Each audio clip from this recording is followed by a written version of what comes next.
Салам достор, Кытайдын BYD компаниясынын машинасын айдагандар үчүн BYD компаниясы чыгарган машиналар Кытайда таксиде айдалган болсо, аларга определенный бир километр коюлуп атат. Ошол километр бүткөндөн кийин ал Кытайда болобу, Кыргызстанда болобу өчүп калат.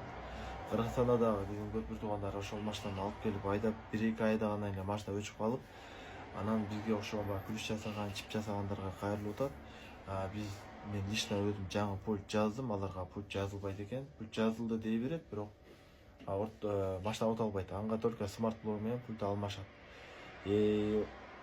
Ошол BYD алганыңарда BYD'нин историясын жакшылап сурап алыңыздар. Таксиде айдалганбы, айдалган эмеспи? Эгер таксиде айдалган болсо, ошону өзүң жасатып бересиң деп. Ортодо $500 чейин акча ойнойт, бирок ал 1 ай күтөсүз, машинаны эки жака таскайт этесиз усталарга.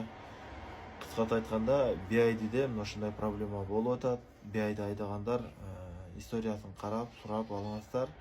Анан кийин баягы ар устага барып чүктө бербеңиздер. BYD'де эгер өчүп калдыбы, болду. Ал только смарт-блок өтө алмашат, башкача жол менен жүрбөйт.